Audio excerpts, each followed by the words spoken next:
Ladies and gentlemen, welcome to the Bluegrass State for tonight's running of the Slyce Pizza 125 here at Kentucky Speedway. I'm Peter Short, and joining me in the booth tonight is Cameron Rich, and as always, we have Carlos Acosta in the truck. And my oh my, it should be a fun race this week, Cam. It's a very interesting racetrack. Kentucky Speedway, a lot of bumps. Tell us a little bit about Kentucky Speedway. Yeah, we have the old version of Kentucky here on the iRacing service. Very bumpy, very wide, very different than most other 1.5 mile intermediate tracks like Texas, Charlotte, Atlanta. It should be a fun one, especially with these trucks tonight. These trucks do tend to put on a pretty good show at this racetrack, so I think tonight's race is going to be very competitive. Look at those practice times on the left side of your screen. You see that times at the top are very close, only about a tenth separating the top 5 drivers or so. So I think it's going to be a pretty good one tonight. Yeah, absolutely. As practice winds down, all the drivers currently in a driver's meeting, so that's why the track has gone quiet here temporarily.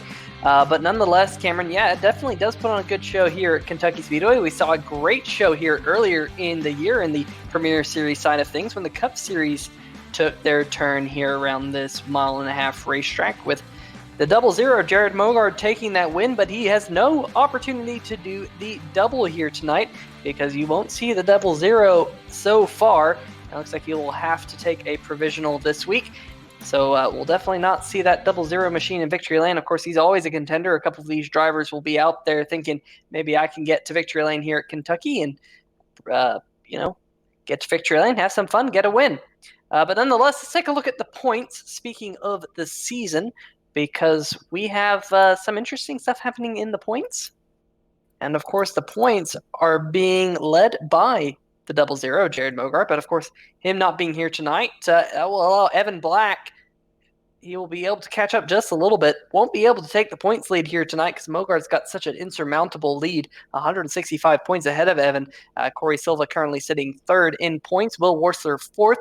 Mitch Brown, Joseph Seville, Kelsey Rogers, Jim Foose, Alan Young, and Jason Stewart there rounding out your top 10. But we also have the Premier points to be interested in.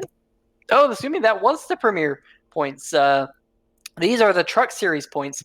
Evan Black sitting second in the Truck Series points as well. He's 86 points behind Jared Mogard in this one. Mitch Brown also sitting third.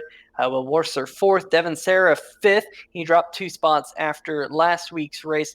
Corey Silva sixth. Seville, Kelsey Rogers, Jim Foose, and Jason Stewart round out your top 10. Cameron, this is a really interesting racetrack. Going back to the track, tell us a little bit about the bumps that these drivers will have to face tonight. Yeah, there's some pretty big bumps around the entire racetrack. It's one of the bumpiest tracks that we actually go to on the circuit, and it's really not that old of a surface. This is from 2001, I believe, is when the surface was, or when the track was actually built. So it's really not all that old. It's a little bit old compared with everything else, but it's something that really upsets all the cars, and you can really feel it while you're driving. One thing I want to kind of make a note of is the top 3 in practice: Alexander Pelican, Corey Silva, Sam Maxwell. As we begin qualifying, all of those drivers have yet to get a win in the Truck Series. So I think they're all itching out here tonight to get one, and I think they've all shown they have the speed to try to do that. Yeah, it was great to see Alexander Pelican atop the board. Pelican, he's had some great runs so far at certain times in the season. But yeah, like you said, still trying to get that first truck win out there. Let's keep an eye on Edward Bray in the number 66 machine. He's the first truck out there on track to take time in that Chevy Silverado. 10 minutes of qualifying. He will go through the travel here right on that yellow line. And Cameron, it's really interesting to see what line these drivers take here in qualifying. You see Edward Bray here, he's running that kind of that second groove. Be interesting to see. Oh, he hits the wall coming out of the corner, and that's going to invalidate his lap time. I expect him to see if he puts on the binders to slow up. But we'll have to wait and see. There's the number 77, Alex Giese. And Giese's had some really good runs as of late in that number 77 machine, especially in qualifying. So expect that number 77 to qualify up near the front. He's still looking to see if he can get that 77 machine into victory lane, but with the pace he's had recently, it's really been an upturn in pace on that truck. So got to keep an eye on that 77 tonight. You see him coming out of turn number 4 here. This looks like it's going to be a pretty good lap. Jared Haggerty was the first truck to take time. And Giesi's going to look at that, 31.486. So he almost backed up the fastest lap in practice here in qualifying. Look at Alexander Pelican. He bettered his practice lap time with a 31.398. And the 44 sits atop the board.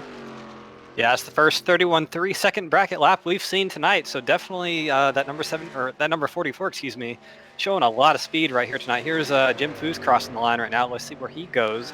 Might be just starting his lap. No, 31.832. So he goes in P5 right now. 03 of Josh Walker on the track right now. Apparently needs a sponsor. You can see it right on the side of that truck. So hopefully that truck can get a good qualifying run start near the front and make sure everybody knows that he needs that sponsor. I believe he's just starting his lap time, so we'll see what kind of lap time he gets. But one thing, Peter, very interesting about this track, I mentioned this a little bit in pre-race. This track is very wide. It's probably one of the widest tracks we actually go to. You can realistically fit about 6 cars wide at this racetrack, but it really is a deceptive feeling. It's because it is so wide, but it's still easy to hit the wall because of that, because you think you have so much room than you actually do. Yeah, you definitely want to try and arc these trucks through the corners, and of course coming out of the corner, you see that wide open space. Ooh, looks like we got the number 43, Suf Buhala, going through the grass here coming out of turn number 4. That's not what he's going to want to see, as there's a 17 of Richard Stallings. But yeah, going back to your point, Cameron, coming out of these corners, the track's so wide, you just put the hammer down on the throttle, and all of a sudden the truck starts to get away from you, starts to push up off the corner, and the wall is there before you know it. So we'll have to see if Richard Stallings can keep that number 17 out of the wall. We've already seen that with the 66 of Bray, and the 43 of Buhala also struggling here so far in qualifying, as we're nearing the halfway mark in qualifying, and I'm interested to see only 11 trucks so far have taken time. Yeah, and currently Alexander Pelican is atop the board by just under a tenth of a second over Alex Giesi right now, so definitely that's going to be a tough mark to beat. Like we said, the only 31.3 second bracket lap we have seen this in practice and qualifying so far.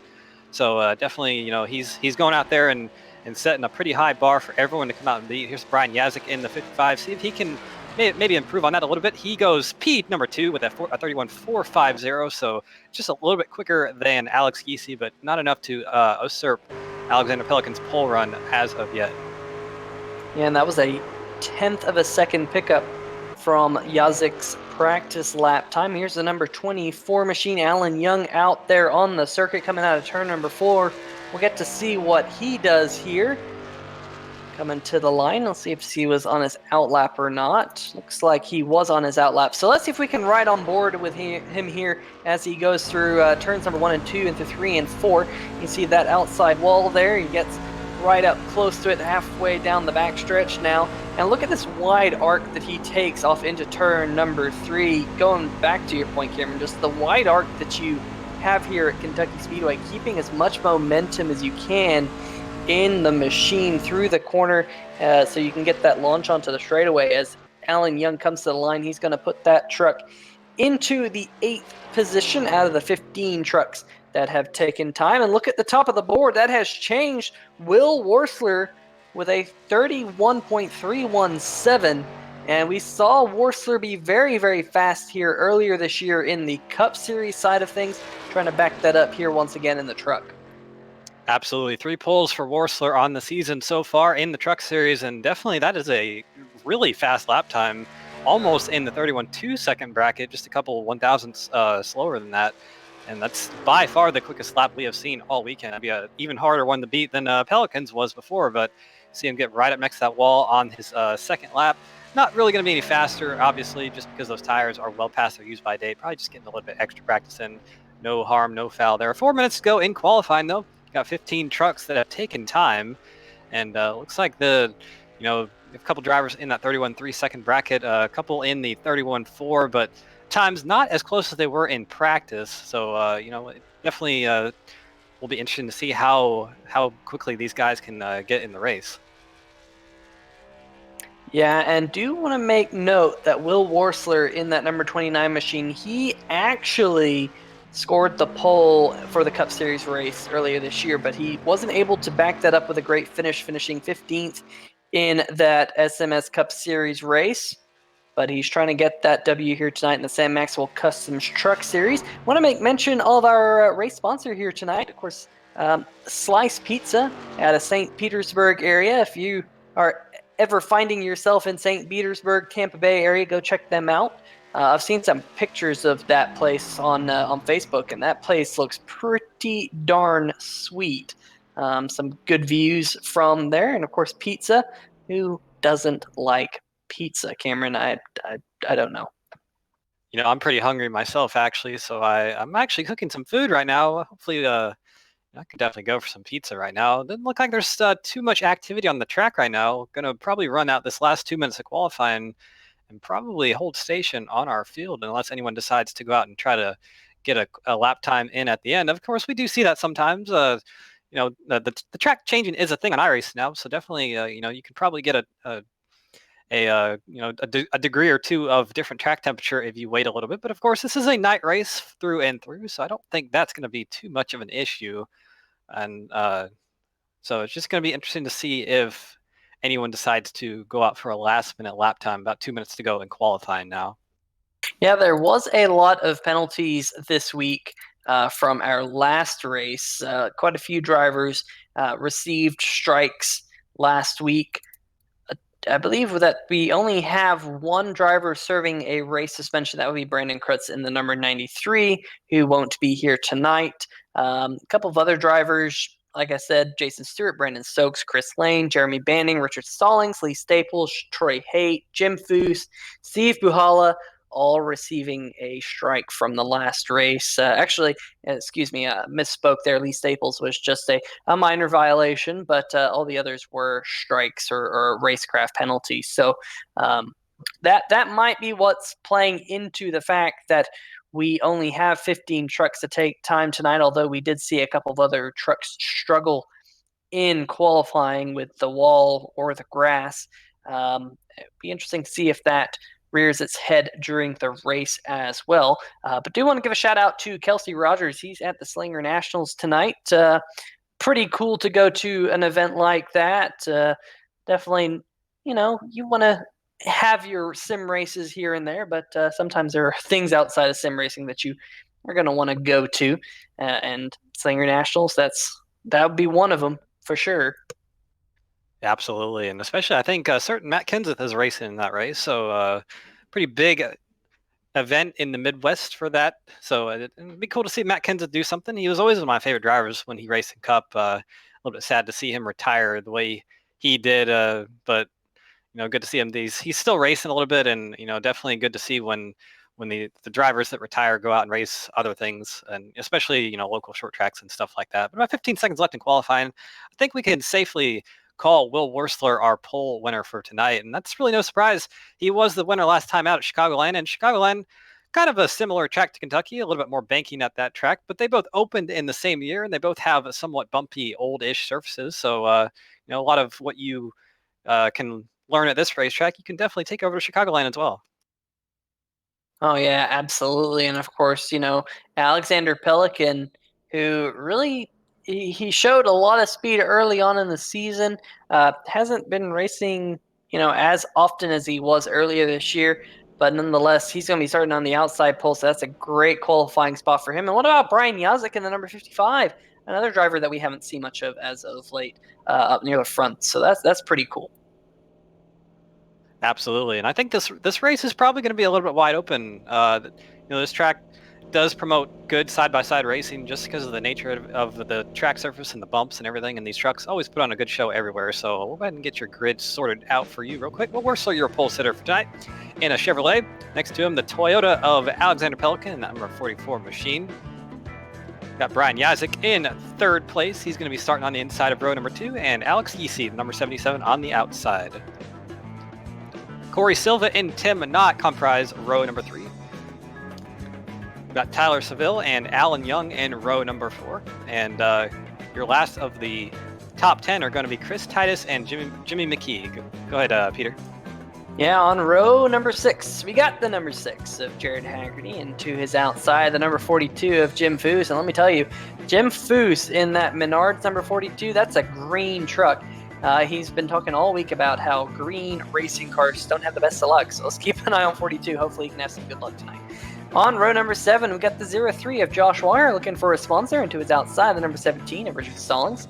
Edward Bray was the last driver to take time, but alongside him on row number 8 will be the 51 of Mitch Brown. Then we have Sam Maxwell and Jason Stewart on row number 9. Troy Haight, Nick Curling round out your top 20.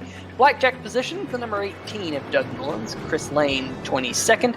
Jackson Van Valkenburg, Richard Fletcher, Jack Wells, and Steve Buhala round out tonight's 26 truck field for the Slyce 125 presented by Perky Pints. And Cameron, I drink beer. I know you drink beer as well. Perky Pints, go check them out. They reward you for drinking, which is, fun. And producer says he drinks beer. So if you drink beer, check out Perky Pints. It's an app on both the Apple Store and the Play Store. So go check that out. Nonetheless, pace car lights are off. We're getting set to go to green flag racing here. Gonna do 125 miles around this 1.5-mile track. That's just about 80 or so laps. I believe it's 84 laps here tonight, but green flag is in the hands of the flagman, and it's waving here at Kentucky Speedway. Will Warser got a fantastic start. He's going to jump out to about a truck length lead over to 55 of Brian Yazek, who's going to follow him through. And right behind Yazek, they're side by side. Look at that outside line of Alexander Pelican and Cameron. I think we're going to see that outside line here in full effect tonight. Yeah, the 44 Pelican definitely did not get that great of a start, but he got it going out of turn number 2 using that outside line to his advantage. And I think that's definitely going to be a theme for tonight. Here's a battle further on in the back between Alex Giese and I believe that was Corey Silva. Excuse me, no, that's the 11 of Tyler Seville. That's for the 5th position. It's first side-by-side battle on the track right now. You're looking on board from the 24 of Alan Young, seeing what he sees. And really, when you see that in front of you, you got to kind of decide where to go. And he's going to go on the outside, make the move around the 11 of Seville pretty easily. I think that outside line definitely showing some momentum right now. Yeah, it seems like that inside line is good for a couple of laps here at Kentucky, but that outside line, or at least I should say the second groove, starts to find its muscle after a lap or two. And that's what we see here. Look at this, almost 3 wide going through the tri-oval. The 6 of Haggerty thought about it, but decided to back down here, going through turns number 1 and 2 now as they get pretty much single file. This is your first side-by-side battle on the racetrack. Tyler Seville in that number 11 Slyce Pizza Bar Toyota Tundra. But just as I say that, up ahead, here comes the 94 Corey Silva underneath the 11 of Alexander Pelican. This is side-by-side battle for the 3rd position as they go through the tri-oval. 94 going all the way down below that yellow line to just cut the course a little bit, make it a little bit shorter, and he's going to propel himself past the number 11 of Pelican here in the early going. And Corey Silva started all the way back in 5th position, so up to 3rd, making a few spots up already. Pelican started in 2nd, back to 4th, so definitely not going the right direction that he wanted to go. But it is early on, and he has plenty of time to get that position back and probably find some speed and do whatever he wants to do. But we're looking at Tyler Seville right now, still battling with the 41 of Tim Knott. That's for the 7th position. Was battling, now that has kind of eroded a little bit. So most of the field single file at the moment. It's like our first side-by-side battle a little bit further on in the pack. Yeah, that's back there around the 15th, 16th, 17th position. That's Nick Curling going to go to the inside. But we now have a battle for the 5th position up near the front. That's the number 24 of Alan Young getting past Alex Giese in the number 77. And here comes Tim Knott in the 41 going down below that yellow line. Of course, we typically saw the 41 with SMS, Sim Marketing Solutions on that hood. But this week, he's got the Splash and Go graphics and Kirkwood Transportation on the back. So got to keep an eye there on that number 41 machine, sporting those new logos on that machine as he goes underneath the 77 of Giese. And look at the 11 there of Seville. He is being challenged by the 31 of Jimmy McKee underneath him. Yeah, about a 4-car battle right here. Kind of a gaggle of cars battling all with each other. The first one kind of eases down a bit as Knott gets around Giese, but Jimmy McKee and Tyler Seville still going at it pretty hard off of turn number 2 there. See McKee there on the bottom side. Tyler Seville on the outside getting the better run off of turn number 2, but down in turns 3 and 4. I think the turns 3 and 4 end of the speedway is the end of the speedway where the bottom line has a bit of a advantage on the top line. Ooh, some trouble for Giese. He's very slow off turn number 4. Might have gotten the wall a little bit. Didn't he loses 2 spots, maybe a little bit more. So definitely something happened to that truck. I'm not sure what it is, but he's dropping back a little bit. Yeah, he got really, really loose coming through the center of turns number 3 and 4. Had to roll out of the throttle, and that's going to lose some track position. But here he comes back on Jimmy McKee in the number 31. Giese's going to use that second groove. He's going to roll straight on past Jimmy McKee, so move him back up into the 8th position, at least for now. As Jimmy McKee now under fire from the unsponsored number 03 of Josh Walker. They're still going at it. That battle has not cooled down, actually, as I say that. Josh Walker gets around Jimmy McKee off turn number 2. Might clear him right there. Yes, he does. So move him up a spot. And looks like our first side-by-side, well, not really a side-by-side battle. We're not on the back anymore. Looks like most of the field has kind of settled in for the time being. Well, you say most of the field has settled in. One driver who has not settled in is Christopher Lane in the 01. He just took a trip down pit road at 120 miles an hour, got loose coming out of turn number 4, went all the way down the front stretch at high speed, and now he's coming back in to serve that speeding penalty. In fact, once he got back on the racetrack, he almost lost control of that 01 machine in turns number 1 and 2, so he might have a double black flag here for unsafe speed on pit road, as well as a unsafe exit up onto the racetrack. So that could be a tough break for the 01. He's currently sitting in his pit stall, already 1 lap down. And I think we might have a battle for the lead here in just a few laps. Fastest car on the track right now, Corey Silva, running about a 10th faster than your leader, Will Worsler, actually a little bit more so than last time. And I believe Brian Yazik was also a bit faster than him as well. So I have a 3-car battle for the lead here in just a few laps. One driver we need to keep an eye on is the number 98 of Sam Maxwell, started in 17th, already up 6 positions up to the 11th position. Starting to knock on that top 10 position. There he is in that machine. Right in front of him would be the 03 of Josh Walker and 31 of Jimmy McKee. There is Walker in that 03. And look at this battle. This is a battle for the 5th position between Tim Knott and Alan Young. Knott trying to take that position using that higher groove. And you can see he got a great run there through the center of the corner. Moved Tim Knott up into the top 5. Yeah, pretty good power move right there. He just gassed the car up and had all the grip in the world up there. And you see how much he was able to gap Alan Young behind him. About a few car lengths right there. You see there on the bottom of the racetrack, Christopher Lane coming off pit road, serving probably a few penalties for what he did a few laps ago. So that's definitely going to hamper his chances tonight. We have a battle for the lead. Brewing up, actually, excuse me, no, that's not a battle for the lead yet. Yeah, we got this battle back here between Giese and McKee, unable to get away from one another.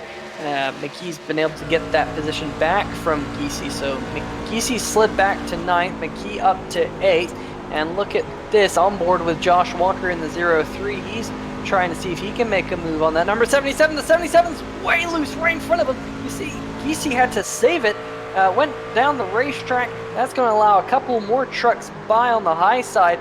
We've seen Giese get loose through turns number 3 and 4. Now we've seen him get loose out of turn number 2. He's going to have to try and cool off those 4 Goodyear Eagles to see if he can stop from losing any more positions, see if he can stop the bleeding. But he is now fallen back to the 11th position and almost into the clutches of Chris Titus in the 04. He currently runs in the 12th position, and Jim Foose, who runs 13th.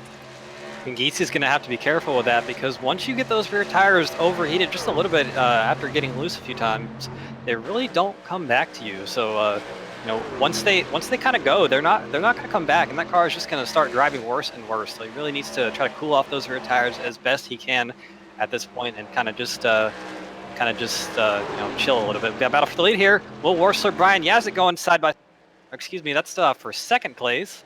Will Worsler just a few tenths down the road right there. You see him at the bottom of your screen, still leading the race, but the battle for second pretty much over as soon as it started. Corey Silva just drove around Brian Yazik, and now he's going to go set his sights on Will Worsler for that lead. Yeah, it looked like Brian Yazik got loose in the middle of the corner there. That allowed Corey Silva to zip on by, but this is a side-by-side battle a little bit further back between the 6 of Jared Haggerty and the 0-4 of Chris Titus. Looks like that battle's going to finish here, but up ahead we got Tim Knott, Tyler Seville, and Alan Young going at it. And look at the number 11 of Seville trying to get underneath Alan Young. He's got around Tim Knott here. So the number 11 is now up into the 6th position once again. But now working all up on the back bumper of the number 24 as they go through turns number 3 and 4. And looks like Seville just running a little bit higher than the number 24, trying to get that good run up off the corner. You can see he's carrying that momentum all the way down the front stretch, rolls out of it a little bit early in the corner, trying to back up that corner, see if he can get hard on the gas a little bit earlier than the number 24 machine, flirting with that outside wall, almost giving it a kiss, but going down the back stretch, Tyler Seville trying to get that position. And these 3 cars have really not been able to get away from each other all race. Seville, Young, Tim Knott, they've all really been together since the start of the night, and I think they're probably going to be together all night. It looks like they're all very similar speeds and really kind of just juking back and forth. Got to keep an eye on Jimmy. Oh, Tim trouble! Knott, the 41! He is trying to save it, he's got those brakes locked down. What a save by Tim Knott. He's still trying to hold on to that number 41 machine. Tim Knott going to lose a ton of track position here. Going to slide all the way back to around the 23rd position or so. We'll go back and watch this one on replay. You see he just got a little bit sideways there in the middle of the corner. And what an impressive job to keep that machine off the inside wall. I've seen very, very similar accidents end up in a completely junked truck. But Tim Knott, at least for now, might have some tire wear issues from locking up those tires, but nonetheless, all 4 fenders still on that truck. And a good piece of driving for everyone behind him too, because they probably saw that and they weren't sure where to go, and so a good piece of driving from everyone all around. I'm sure Tim Knott's not too happy about what happened, but of course he doesn't have a wrecked race truck right now and is going to live to fight another day. On board with Tyler Seville here, still battling with Alan Young for the 5th position, and those 2 still with each other. Now Tim Knott not in the battle anymore because you saw what happened to him, so going to be a 2-truck battle here for the time being. See you can see on the onboard cameras just how bumpy this track is. You can see that truck just wallowing over those bumps, and it really see a run here from. See a run on the bottom for Tyler Seville. See if he can make the move into turn number 1 and clear Alan Young. He's probably going to want to do that. But Alan Young fighting back on the outside line, using that momentum to his advantage. We'll see if he can get the run off turn number 2. I think he will. It's like it might have got a little bit loose there, but see if Seville's able to clear him into turn 3. I think he does have the position once they get to the corner, and yes, he has cleared him. Yeah, that battle for 5th place now going to Tyler Seville, but that number 11 is going to fishtail coming out of the corner, and that's going to allow Alan Young to come right back at him around that high side. It definitely looks like we're starting to see these trucks get a little bit loosey-goosey here on this long run. Already 23 laps in. We've reached the 1/4 mark already in this race, so so far no cautions, clean and green all the way for now. As you ride on board now with Jimmy McKee, we've seen some good speed out of Jimmy McKee recently as well in that number 31 machine, so he's trying to close in on the back of that number 11 machine. But meanwhile, you're not missing anything up at the front. Will Worsler and Corey Silva have checked out, about a second on Brian Yazik, and then it's about a 1.5 seconds back to Pelican, and then about another 3 seconds back to this battle for the 5th position. And Corey Silva has chopped into that lead of Will Worsler. That was about 1.5 seconds a few laps ago. It's now down to about 0.3 of a second. And Corey Silva is running about 1.5 tenths to 2 tenths faster per lap than Will Worsler. So I think definitely we're going to have a battle for the lead here pretty soon if he keeps that pace up. But let's see, last time by a 32.9 for Will Worsler to a 32. They both ran 9s, a 9.40 for Worsler, a 9.62 for Silva. So a little bit faster that time by, but it looks like they're probably going to be trading lap times back and forth. Now Corey Silva is definitely in that dirty air of the 29. So he's gonna have to change up his driving style a little bit, but he's going to want to pass the 29 because you know, Peter, as one of my favorite commentators of all time used to say, Murray Walker, catching is one thing, passing is another.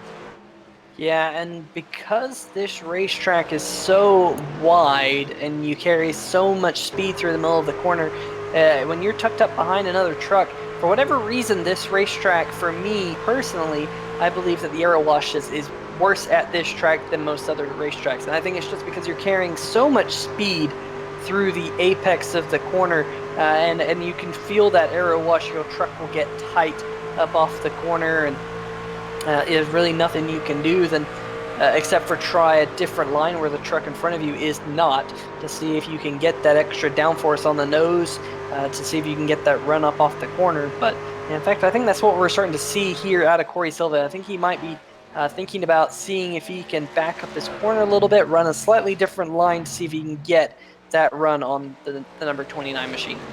Yeah, definitely running a little bit lower to try to get some air on that nose, and that's what you got to do. If you run in the wake of that 29, you're probably just going to run the same pace as him. So definitely, even on the front stretch there, you see he's running a little bit different line, probably just trying to do everything he can to get some downforce on that car. And it is pretty hard here because it is a pretty line-sensitive racetrack, even though it is pretty good for side-by-side racing. You see both those trucks very close to the wall off turn number 2, but if you get too far out of the groove, we saw that with the 41 of Tim Knott. He got a little bit loose, got out of the groove, and it almost wrecked the truck. So you really can't get too far out of the groove, or else you're going to be in some trouble there. I think might have a run here for the 94. The 29 got a little bit high off turn number 4, and looks like he was able to keep it going here. We do have a side-by-side battle now for the 6th position between Tyler Seville and the number 31 of Jimmy McKee. And McKee's going to take that spot, headed off into turn number 1. Looks like Seville just kind of said, hey, bud, it's still early in the race. I'm just going to roll out of it for now, give you the spot. A little bit of give and take there at this point in the race. Probably won't see that in about 30 or 40 or maybe even 50 laps time. But nonetheless, that's going to move McKee up to 6th. See what he can do with Alan Young. Seems like Alan Young's kind of been a barrier for some of the other drivers. Just haven't quite been able to get around that 24 machine and stay ahead of the 24 machine.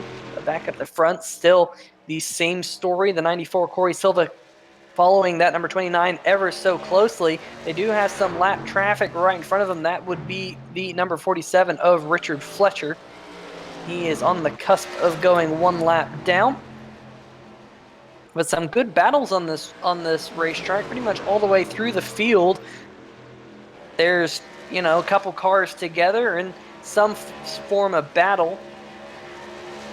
Got to keep an eye on McKee, though. He's been pretty fast the last few laps. Another driver who's been impressive on the speed charts recently is the number 98 of Sam Maxwell. You see him just on the right side of that. But the 24 got really loose coming out of turn number 2. And Alan Young has just lost 3 positions to McKee, Seville, and Sam Maxwell, but he did a great job saving that truck. Kind of like Tim Knott just got loose coming out of the corner here, and he just had to back off the throttle. And if you could see that the sway bar was doing its job there, that truck completely leaned over on the left-hand side when he cranked that thing back to the right. But good save there for Alan Young. And these two drivers in the front still going at it for the lead. They just passed the 47 of Richard Fletcher. I thought that might have been, you see a big run for Corey Silva off turn number 4. See if he can do something with it. He's right up on the rear bumper of the 29. See if he can make the move into turn 1. He's going to dive down the inside and probably send it into the corner. See if he can maybe clear the 29. No, he's not. 29 is going to fight back on the outside pretty hard here off turn number 2. It's going to be close for both of those trucks. Very close to the wall for Will Worsler, but he has the run down the backstretch, and he's going to keep the lead for the time being. But I think that 94 is just a little bit faster, and now that he's got side-by-side with Worsler, I think it's only a matter of time before he clears him. Yeah, but that number 94 getting a little bit sideways down there. There was just a little wobble there coming through turn number 4, and that's going to allow that number 29 to jump out right in front of him once again. But we're getting ever so close to the halfway mark. In about 8 laps time, we will be at the halfway distance, which is pretty impressive here. They're running a really torrid pace here in the Slyce 125 presented by Perky Pints. And Corey Silva just trying his best to get around that number 29 machine, but unable to do so just yet. Ooh, we got the 86, Jackson Van Volkenberg on pit road. He's got some right side damage. Go back and see if we can find out how that happened. But look at the number 94. He's going to send it down into turns number 1 and 2. He's going to clear him coming out of the corner. So, Cameron, you're right. Corey Silva, only a matter of time. That number 94 now up front here at Kentucky, leading the race. Yeah, but Will Worsler's not going to give it up easy. He's trying to find a way back around him, using a bit different line himself. So I think he's realized that he's going to have to change up his driving style if he's going to want to try to fight back on the 94. And yes, he's going to go the outside into turn number 1. He's got a pretty good run off turn number 4. See if he can make a move. Definitely running a higher line through 1 and 2. See if he can use that momentum to his advantage. Still side by side. The 94 has not been able to clear him just yet. Off, you see the run for Will Worsler off turn number 2. Very good down the backstretch. So see if he can do something down in turn 3. Drives in the corner. Still side by side for these two trucks. But I think Will Worsler might have gotten a little bit too high there off of turn number 4. And I think Corey Silva might have a run. But actually, no. Pretty good run for Will Worsler down at the line. Not able to take the lead back, but still side by side. Yeah, I was like you. I thought that number 29 might have drifted up just a little bit too much in the corner, but Corey Silva's going to send it down into turn number 1, and he will clear Worsler, at least for now. Worsler going to do the over-under as Corey Silva almost tacked the wall, and now Worsler to the inside, rolls over and reversed here from just a lap ago, and Worsler running that inside groove. He was able to find some grip down there, but now he's sideways coming out of the corner. They're still side by side, and all this racing between them is allowing Brian Yazik to close in on your leaders by about 0.2 of a second per lap. Absolutely. He's got to be loving what he's seeing in his windshield as much as we're loving what we're seeing up here. This is good stuff. But you see Corey Silva able to clear Will Worsler by a couple of the car lengths right now. So that battle well and truly over for at least the time being, unless Will Worsler can do what he did a few laps ago and find some grip somewhere else in the track. Battle here for a bit further back on in the pack. I believe that's Jim Foose and Mitch Brown battling for the 10th position. So battling for a top 10 here. You see Jared Haggerty there in the mix, as well as Richard Stallings. A bit of a train there behind Mitch Brown, so I think all these drivers are probably going to want to get around him. Might think they're being held up a little bit, but he is well within his right to do what he's doing, and that's exactly what he should be doing, is holding his position. And I've kept an eye on Mitch Brown. Mitch started in the 16th position. He actually slid back a few spots at the start, but slowly but surely he's made his way through that gaggle of cars, now running in the 10th position with Nick Curling in the 45 right in front of him, running in the 9th position. So I don't think it will take too long for Mitch to get that spot. 45, Curling had a big wiggle there coming out of the corner. That's going to get the 51 a run. Here comes Mitch Brown trying to take the 9th position away from that 45 machine. He's going to send it off into turn number 1. And that number 51 just drifting up just a little bit through the center of the corner. And that 45 is going to get a good run around the outside. So it seems really difficult to make a move down there on the inside groove, Cameron, but it is doable, which is what these drivers want to see. We have a couple drivers on pit road, and it will be Will Worsler, first one down. Jimmy McKee also coming down pit road. Sam Maxwell, another driver, electing come down pit road. So the pit window is open here with 44 laps to go. Yeah, just a bit before halfway, so a bit of a short pit for some of these trucks. We'll see what what Corey Silva decides to do. He is your race leader, and he can come down whenever he wants, obviously. So we might see if he's going to try to stretch it to exactly halfway or something else entirely. But nobody else looks like they're coming down pit road as yet. Well, there's Alexander Pelican come down pit road. He was your third place driver, 4 seconds behind the lead. So I think definitely you're going to see most of these other drivers come down as well. Corey Silva and Brian Yazik, the lead between those two drivers about 1.1 seconds. So if I was Brian Yazik, I might think about coming down pit road at this time and trying to get a little bit of an advantage on that 94. But I think he's coming down right now. Yes, he is. So so much for that. Yeah, it'll be interesting to see if these drivers practice pit road in practice or not. But that number 94 of Corey Silva on pit road. Oh, the 24, Alan Young. He's spinning through the grass. It looks like he missed the cone. He's now backing up. He's in reverse, backing up in front of the number 17 machine of Richard Stallings. And we'll go back and see what happened here on the replay. Looks like he just got loose coming out of the corner. It doesn't even look like he was trying to come to pit road. That machine just got loose and he spun through the grass, almost what happened to Christopher Lane earlier in this race. We didn't quite catch that one here on 3 Wide TV, but we did this one. And Corey Silva did get down to pit road speed in time, so looks like a good pit stop for that number 94 machine. Oh, the 45 did curling! He's binned it on an entry into pit road, locked up the brakes hard into the inside wall. That's not what he wanted to see. Meanwhile, on the racetrack, Will Worsler has gotten around Corey Silva by short pitting by 2 laps. That's going to be a couple of seconds difference between Worsler and Corey Silva. We'll go back and see what happened here with the number 45 machine. Hopefully we can get this one on the replay. Well, it looks like we might have some connection issues with that replay, unfortunately. Here's Tyler Seville in the number 11 machine, the Slyce Pizza Bar Toyota Tundra on pit road, one of the last drivers to come down. But it is interesting, Cameron. We do have some different strategies out there on the racetrack. Josh Walker, Doug Mullins, Jason Stewart, Jack Wells, Edward Bray, and Steve Puhala are all staying out so far. Those 6 drivers have yet to pit. Will Worsler currently in the 7th position once it cycles out. Yeah, absolutely. So there's your leader right there, Josh Walker. Like you said, needing a sponsor on that all-white truck with the dollar signs on the side of the truck, but definitely doing what he needs to do to try to do that.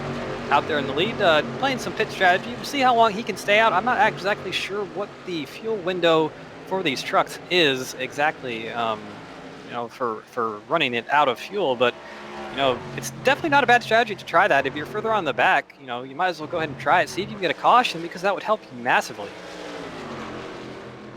Yeah, I do want to keep an eye on Mitch Brown. He was up there inside the top 10 not too long ago, but he has now fallen a lap behind both Worsler and Silva.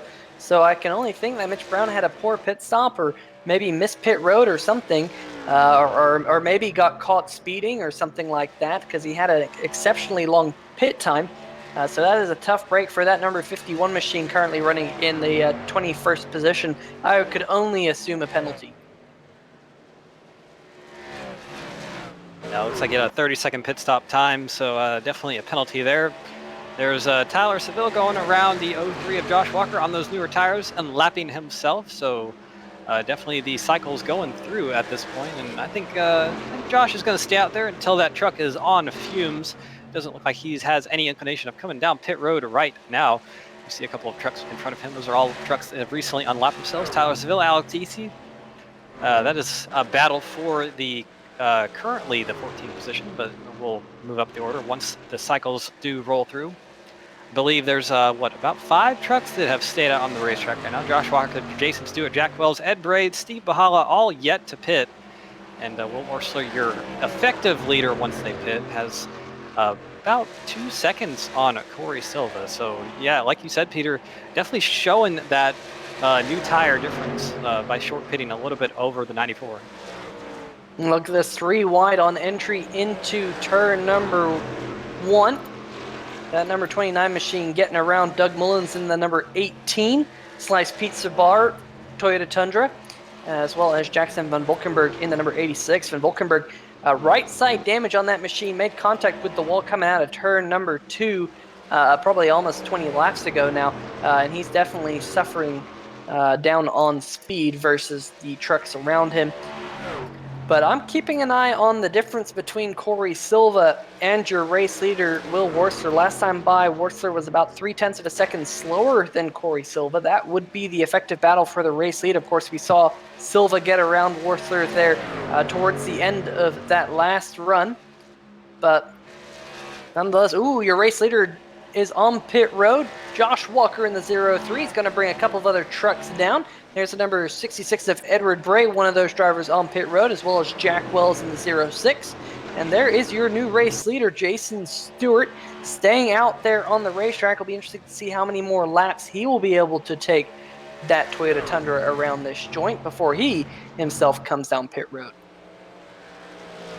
Yeah, so About only 2 trucks left out on the racetrack right now. Jason Stewart and, well, excuse me, 1 truck, as Josh Walker has pit. Oh, excuse me, Bahala also not pitting as well, but he has been passed by some of the trucks that have pitted. So him and Jason Stewart, the only ones left out on the racetrack that have yet to pit. So Will Worsler will be your leader in a few laps once they finally come down pit road. And kind of surprised we haven't seen any cautions tonight yet. We've seen a couple of incidents, almost a caution with the 41 of Tim not getting sideways out of turn 2 and a couple incidents on pit road, but nothing of note that has really brought out a caution. So this is really looking like a green flag race. It looks like everybody's kind of spread out a little bit. Everybody's kind of settled in. About 32 laps to go. So, I think the chances of this one going green are pretty high. But, as we've always said in racing, the moment you say that is the moment you get a caution. So I hope I didn't just jinx the race. Yep, but nonetheless, Will Worsler and Corey Silva, they now find themselves not quite together on the racetrack, but they don't have any lap traffic or any other types of traffic between themselves. So we'll have to see if Corey Silva can use those fresher tires to run down that number 29 machine. I know the last thing Corey Silva wants to do is to burn up those fresher Goodyear Eagles just trying to run down that number 29 machine. There's definitely an element of patience that you have to exert if you are in a position like Corey Silva. A few laps fresher tires, which will be a little bit faster. You just can't use them up too fast. Yeah, it's very enticing as a driver to try to just go out there and run, qualifying laps, try to catch that car that's so far in front of you, but you have to realize that you have 31 laps to go. And if it goes green, you're going to be on those tires for that entirety of that run, obviously. So, like you said, an element of patience. There's Bahala coming down pit road. Ooh! So, as we said already, as soon as you say that this race looks like it's going to go caution-free, looks like I did jinx it, and we have our first caution of the night on lap 55. Yeah, Chris Lane basically doing what happened to him earlier. Similar point in the run, too. Just got loose coming out of turn number 4 and killed the cone and spun to a stop down there on pit road. Actually, didn't quite spin to a stop. Kind of get that thing going straight. No additional damage to that 0-1 machine, so I'm sure Chris will be happy about that. But nonetheless, caution out for the first time here tonight at Kentucky Speedway. Your race leader is Jason Stewart. So let's talk about Jason Stewart. He has yet to pit in this race. 55.5 lap run. Now let's see what happened to Steve Buhala here. Of course, he saw this 0-1 enter stage right here spinning, and he was on the verge of coming down pit road. He might have actually hit that commitment line there before staying out on the racetrack, but Steve Buhala, a heads up move for him. He's going to be scored in the 8th position. Another one of those drivers who had yet to pit. Trying to make that first pit stop when that caution came out, but this one of Jason Stewart will lead them down pit road. So good call by Stewart to stay out, keep the lead of this race there when this caution came out. Definitely kind of a stroke of good luck for him. But then there is Buhala, that number 43 machine, and there's the rest of your lead lap trucks. Don't have all too many lead lap trucks. That cycle actually worked against a couple of drivers, including Josh Walker in the 0-3. We saw him stay out for quite a few laps, but he finds himself having to need the wave around to get back on the lead lap. I think he will take that wave around.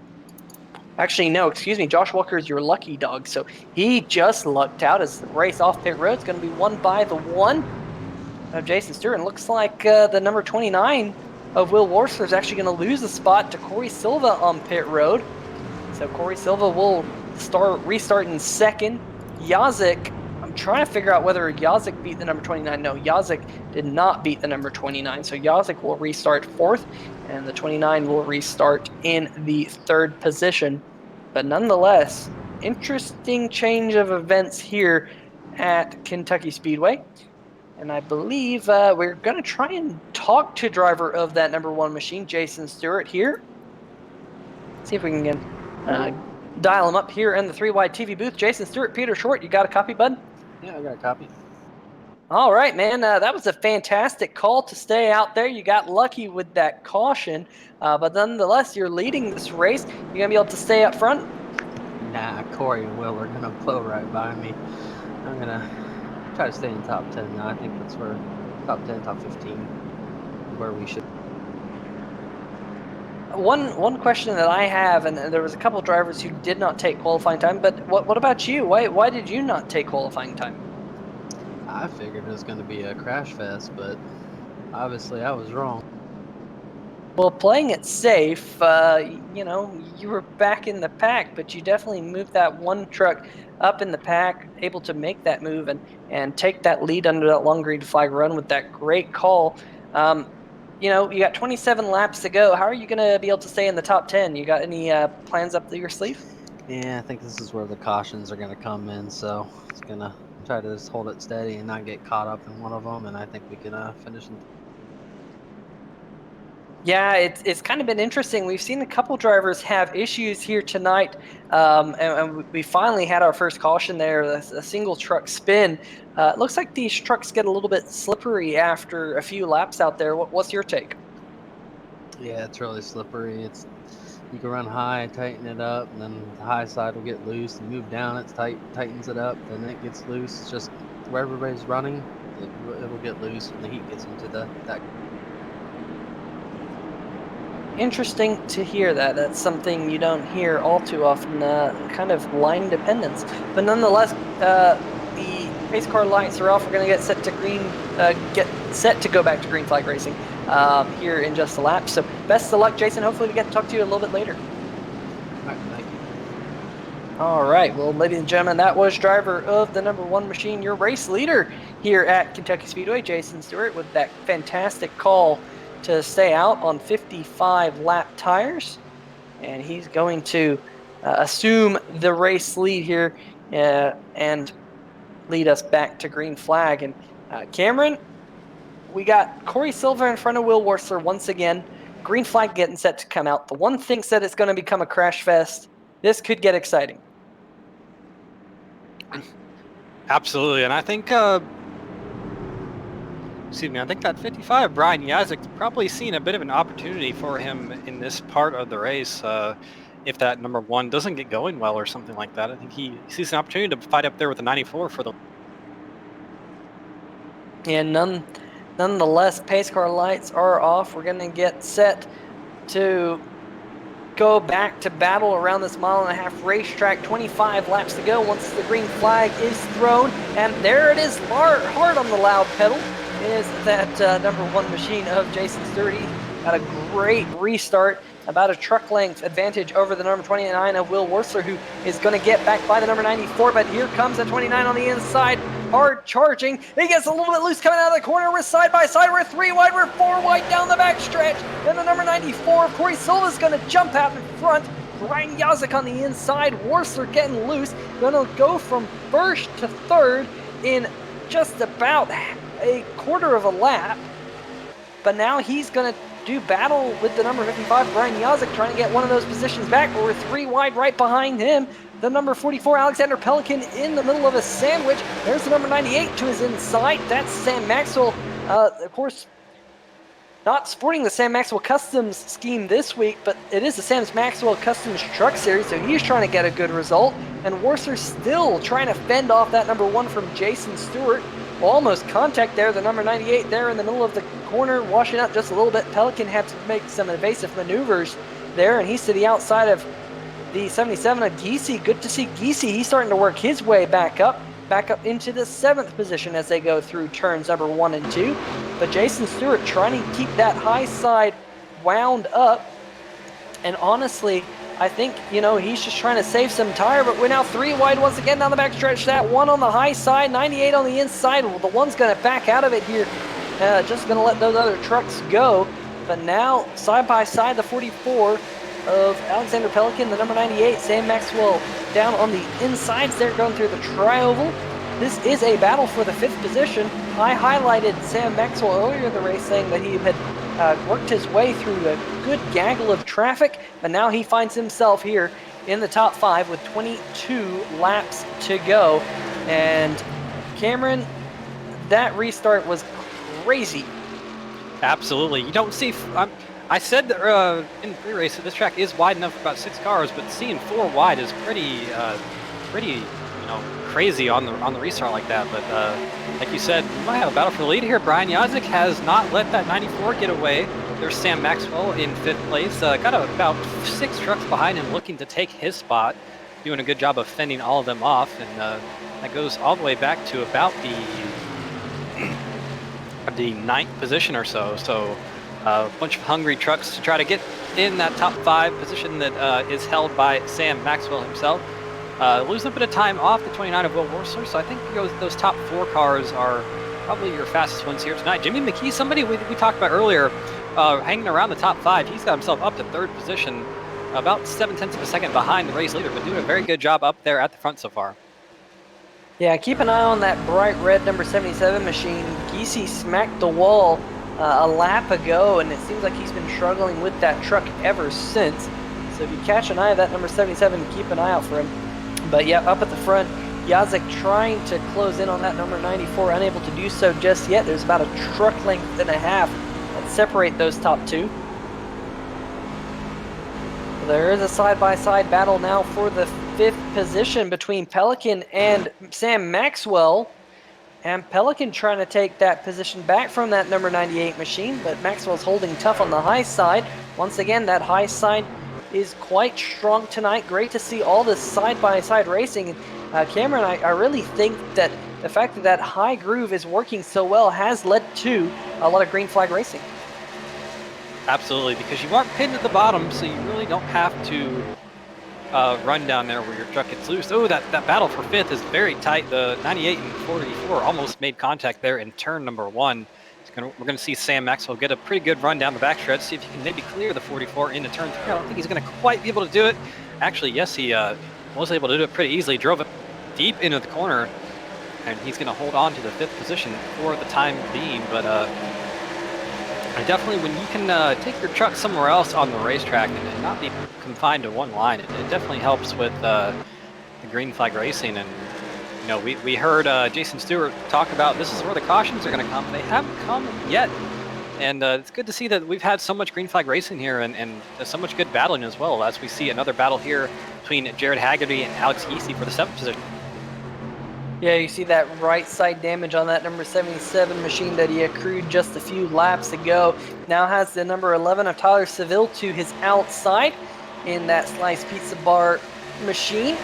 Of course, it is the Slyce 125 presented by Perky Pints. You see Perky Pints there on the rear of that number 11 machine. I think Tyler Seville is now going to show that rear of that machine to the number 77 of Giese as he slides on by, and Giese now is under fire from the number 1, Jason Stewart. We talked to that number 1 driver not too long ago under this last caution flag, the only caution flag, but looks like they're up at the front.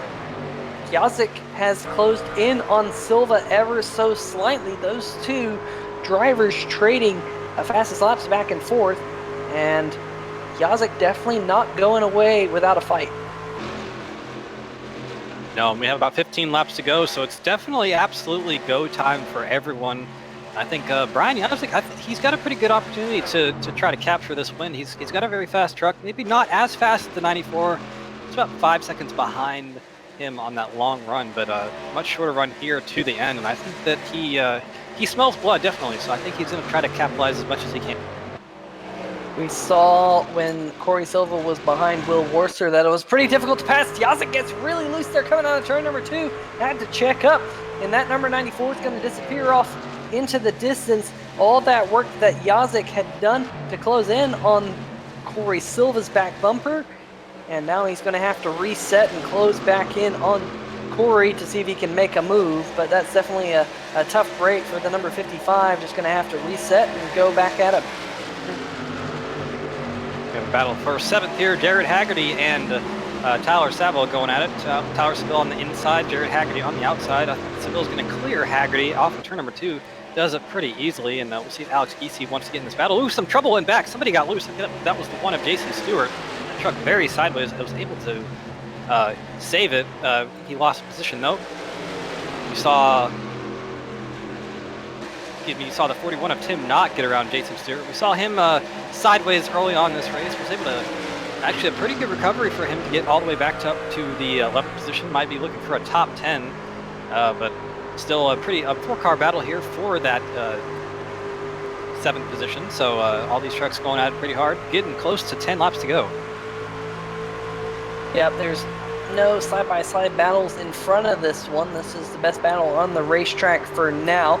It's really a 5-truck battle between Haggerty, Seville, Giese, Stallings, and Tim Knott. That number 41 making a great recovery. Remember, Tim Knott was almost in the inside wall here probably about 40 or 50 laps ago now, and he's bounced back, almost worked himself back up into the top 10 because he was all the way back to around the 23rd position as Seville gets really loose down there on the inside. That's the second time I've seen that happen to him here in the last 5 laps. So definitely that inside groove starting to lose a little bit of grip. Look at Tim Knott now underneath Richard Stallings in that number 17. Just trying to get back into that top 10. And there's Jim Foose, that bright green Menards Toyota, not Camry, that'd be a car, Toyota Tundra there. But 2x2 up here for this battle for the 8th position, and Giese, what a save! Cameron, there's not many times you can find yourself in the middle of 3 wide, completely slideways, and being able to save it and not cause an accident. Let's see this one on the replay, and you can see that number 77 gets sideways, middle of 3 wide there. Whew. Tim Knott must be counting his blessings down there, just squeaking by the inside of that slideways number 77. And unfortunately for Giese, he's going to slide back to the 15th position, and that's where he currently runs. But nonetheless, fantastic save, and once again, keeping that truck relatively unscathed.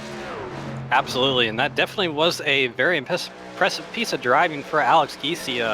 We've seen that truck sideways a few times tonight, so I think he's going to be happy to get on the helicopter and get the heck out of this racetrack. Probably not having too much fun with it. Looks like he's sideways a little bit more than he isn't. We're about to have a battle for 3rd position here. Jimmy McKee has caught Will Worsler, and Will Worsler was one of the fastest trucks earlier on this race. Just doesn't seem to have the pace at the end of it to challenge Brian Yazik and Corey Silva, and he's going to be under fire from that 31 for a podium spot here.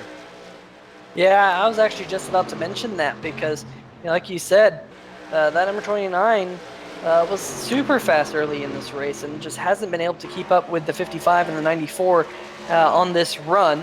And they've scooted well away from him. Go and look a little bit further back in the pack, though. This is Jason Stewart and Tim Knott going at one another. 2 teammates here doing battle just behind Jim Foose in that number 42 machine. This would be a side-by-side battle for the 11th position, just outside the top 10. 10th position currently is held by Jim Foose, and we saw a quick view there of the 04 machine. That's Chris Titus sitting on pit road. He's currently 2 laps down, going to fall 3 laps down this time by. So not quite sure what's happened to Chris, but he's going to lose quite a few positions here with only 6 laps to go. We have a battle heating up for the 5th position again. Alexander Pelican and Sam Maxwell a little bit close on the racetrack. It was a little bit closer a minute ago, but Sam Maxwell has been able to gap that 44 by just a bit. We saw these two going at it a little bit earlier. They were part of the battle in which saw the 77 get sideways a few laps ago, and it kind of broke up the battle a little bit, but either way, back up at the front. The number 94 has been able to hold off the 55. That gap has sustained itself around 0.4 of a second, but if Brian Yazik's going to win this race, he's going to have to do something desperate at this point. I think it's just so hard to catch somebody in front of you when really you're running the same speed each and every lap. So I think he's going to have to try something here pretty soon. Yeah, and you can see both that number 94 and number 55. They're both driving the wheels off that thing. Oh, we have a caution! Caution out! We will have green-white checker here at Kentucky Speedway. It is the 41 of Tim Knott, who has gone around coming out of turn number 4. We'll have to go back and see if we can see what happened here on the replay, but we will have a green-white checker, Cameron. And it looks like it happened all by himself there. Just an unfortunate self-spin. In fact, he never he did spin it right there at the end. Surprised the caution came out for that as he was off the racetrack. Yeah, and for the 94 of Corey Silva, he's probably going to be shouting some words in his helmet that we can't broadcast right now, because he definitely probably had this race in the bag, or at least for a second place, and now it's all going to have to come down to a green-white checker, which all we know, definitely can lead to some unwanted experiences. So we'll probably get a word with him pretty soon, see what he thinks about the whole situation. But I think he's still looking good for the end, I think. And we'll see if all these drivers come down pit road. I have to imagine they will, just because I think they ran so many laps on the tires that they're pretty much used up by this point. And of course, with this racetrack being so wide, once you do go back to green flag racing, you can go just about anywhere on this racetrack to avoid a driver on older tires. But we'll have to see if anyone's going to throw the dice here at Kentucky in the Bluegrass State. They're led down by the number 94 of Corey Silva, and it's going to be a real big gamble to take 2 tires, Cameron. I would think that 2 tires won't work, but one driver who is going to throw the dice, Jim Foose.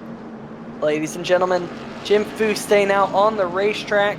We'll have to see how that works out for him, as all your leaders are on pit road. Corey Silva slides through his pit box, and that could be the race for that number 94 machine. He got it in reverse really quickly, though.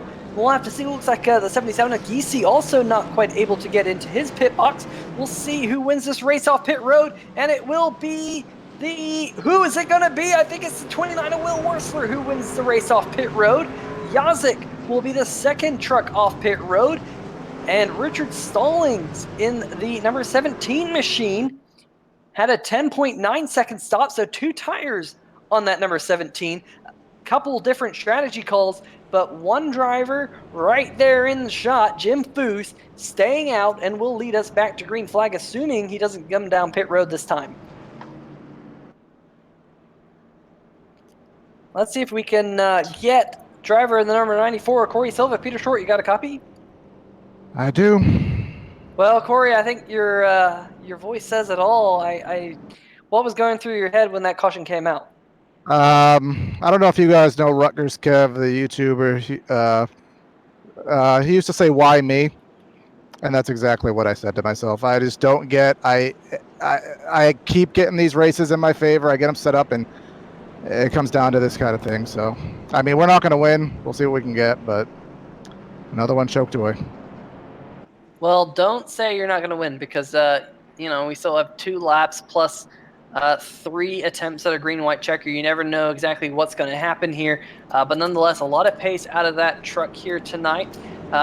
You're going to have any type of strategy here to try and get up there? I mean, you got Jim Foose on old tires. They're going to lead us back to green flag, along with the number 66 of Edward Bray as well. I mean, if those 2 drivers stack up the field, you might be able to get an opportunity. You got a strategy? I think Will's going to have a 3-wide move. Yazik might do something. I think the 17's on 2. So my best bet is there to be another green-white checker and to be able to get another shot at it. But if it goes green on this one attempt, I think it's between Will and Brian. But we'll see if we can shake it up with them. All right, Corey. Well, I'll let you get back to it. Best of luck, bud. Thank you. All right. Well, that's the driver of the number 94, Corey Silva, ladies and gentlemen. Came down pit road leading the race, but currently resides in the 6th position.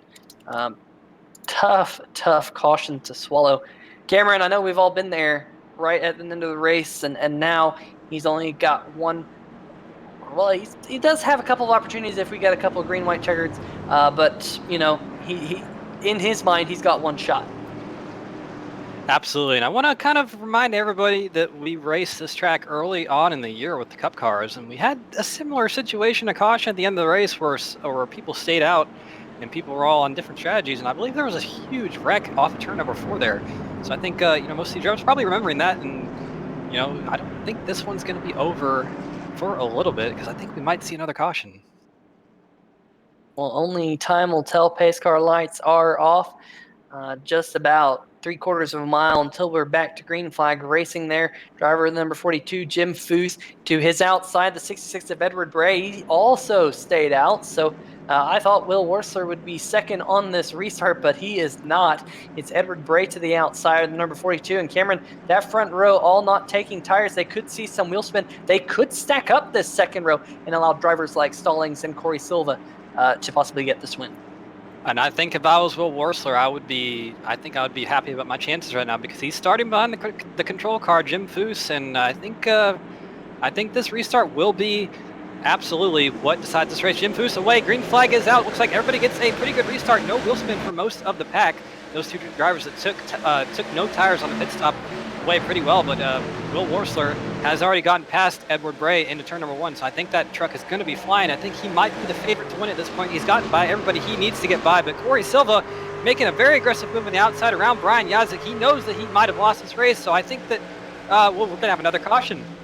Caution! And, oh, we got a huge wreck back in the pack. Steve Buhala flipping upside down. There's the number 18 there of Doug Mullins driving away. Chris Lane involved. Nick Curling there in the 45. But I believe Steve Buhala went for a wild ride in the number 43 machine. There he is flipping across the racetrack. And, oh, that number 45 and the Chris Lane getting together. We'll have to see if we can go back maybe a little bit more and see how this all developed. On the replay, there is the 43 of Buhala. Ooh, looks like Buhala got loose, got into the side of the 51, and it was on from there. That 41 end over end, side over side, barrel rolls down the backstretch. A few rusty rolls in there as well, but finally coming to a stop about 2/3 of the way down. That's not what Steve Buhala wanted to see. Not quite sure who we're riding on board with here. Oh, it's the 43. This is Steve Buhala. No, it's not Steve Buhala. Oh, it is Steve Buhala. My gosh. Gyro cam getting overtime right there. You see it just rolling all over the place. I don't think that's physically possible, but it's iRacing, so we'll let it slide. But definitely that truck pretty much done. You don't flip over 10 times and drive away from that kind of a thing, so I think he's not going to be going anywhere. Good, a hard hit for the 18 of Doug Mullins as well. Another Perky Pints sponsor machine, so I think he's probably going to want to get a Perky Pints after that hit, because that truck is not going to be fast again. But you see the 42 of Jim Foose right there. He got a very good restart last time, Peters, and he was able to gap Edward Bray and everyone else by a few tenths of a second there into turn number 1 and hold the lead. But he's not going to have that advantage of having another truck with no tires on his outside this restart, because he's going to have to start next to the 29. And I think that he's also got two other drivers very hungry for that win as well, Brian Yazik and Corey Silva behind him as well. So I think this will be an interesting restart. Yeah, and here I am with driver of the number 29 machine, Will Worsler. You got a copy? Yes, sir. Man, you had almost cleared Jim Foose when this caution came out, but now you're going to be starting on the outside. The outside is one of the more difficult places to restart. What's your strategy here once we go back to green? Don't sleep on the start. That's pretty much it. You have two hard-charging trucks right behind you of Yazik and Corey Silva. Both of those drivers have been fast tonight. You led the first portion of this race. If you're able to get past Jim Foose, I should say, how are you going to hold off those two hard chargers behind you? I don't know that I can hold them off. Corey's probably the fastest truck here tonight, but whole plan's to make everybody work for it. If I do get the lead, that's the plan. All right, we'll let you get back to the task at hand here. We'll have 2 laps to go once we go back to green flag racing. Best of luck, Will. You too, man. Thank you. All right, well, this will be the second attempt out of 3 attempts at a green-white checker, Cameron, and I won't be at all surprised if we see the third. We have yet to finish one of these races under yellow here in the ASRS Maxwell Customs Truck Series since we went to the 3 green-white checker rule, which, of course, green-white checkers are new to iRacing. Not new to NASCAR, but new to iRacing. So we have gone to the 3rd attempt before, but we did finish on that 3rd attempt under green flag conditions. But nonetheless, Jim Foose is your race leader, as all these cars now pacing through turn number 4. Pace car lights are still on.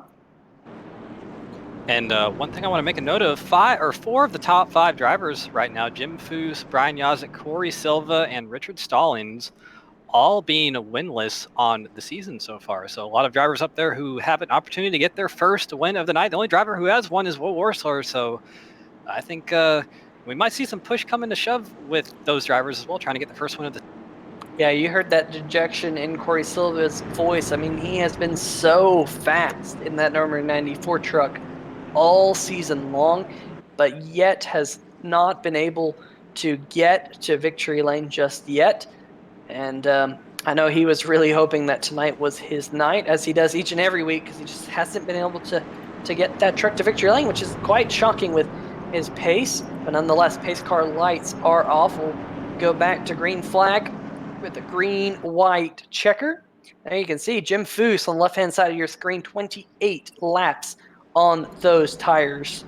It has been a little bit more than 2 laps since Worsler, Yazik, and Silva pitted, but that is just the nature of the green-white checker. It does tend to screw up our graphics until we get a patch for that. Like I said, green-white checker is fairly new to iRacing and takes a little bit for certain things to catch up, but hopefully those graphics will be all up and running once ATVO gets everything sorted. But nonetheless, pace car lights are on still for another lap. And Cameron, was it?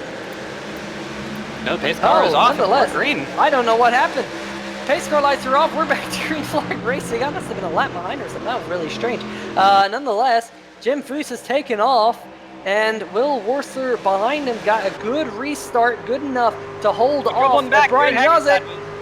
But here comes the 29 in Yazik. We're 3 wide down the back stretch, and here comes Corey Silva. Corey Silva into the back of the 29, or 4 wide, going off into turn number 3.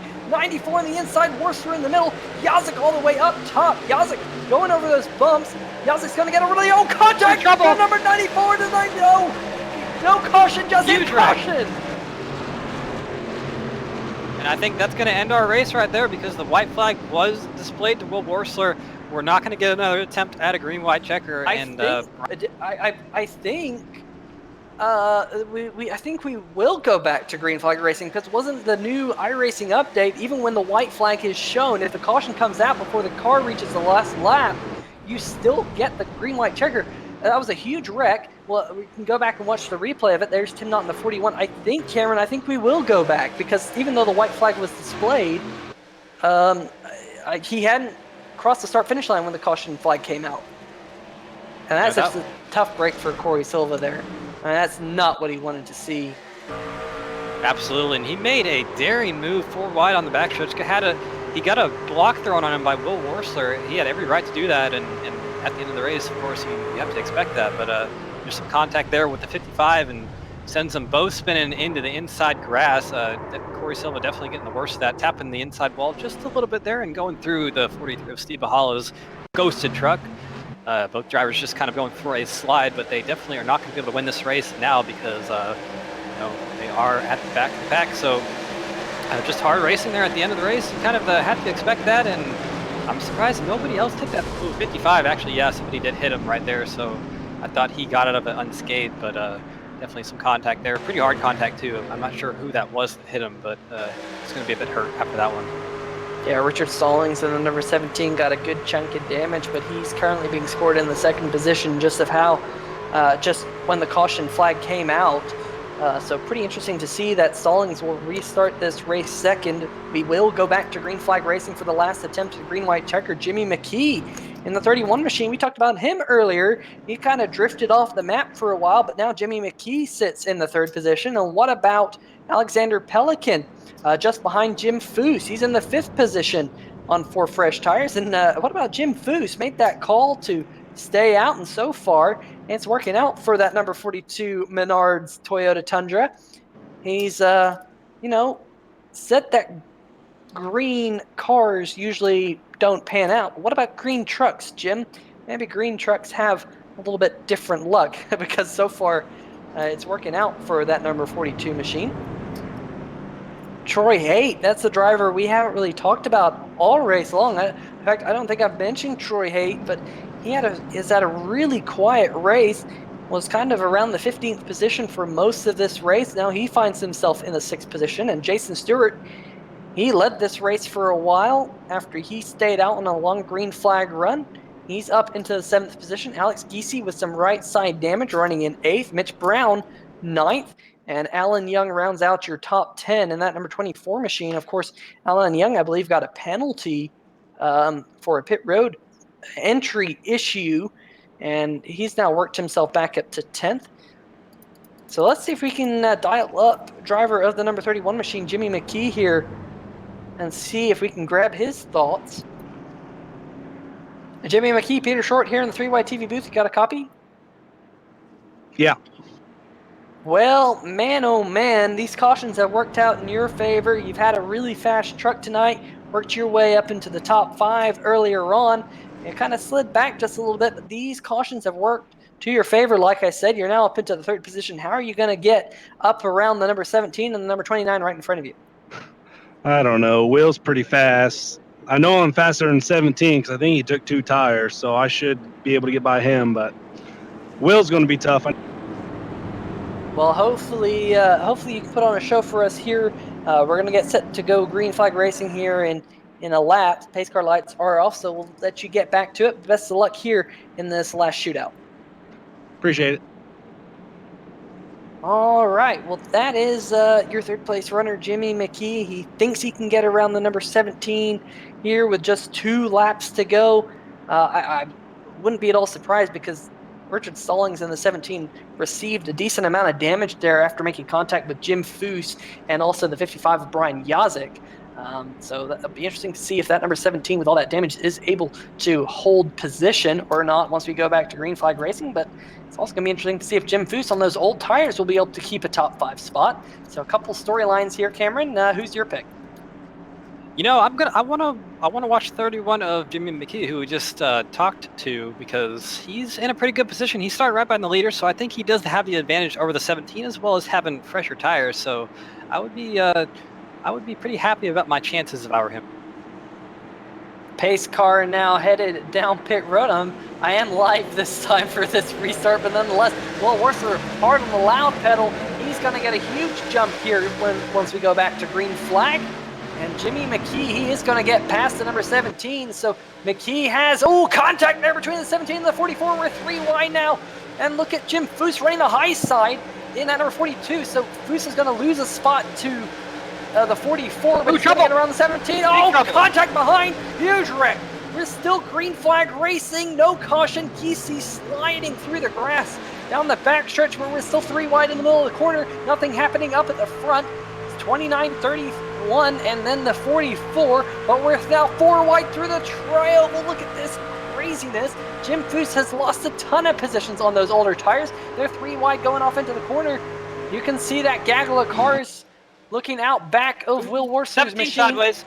Hard wreck on the back stretch. Troy Haight. Look at the number 42. The number 11 was still green because it's the last lap. Coming around.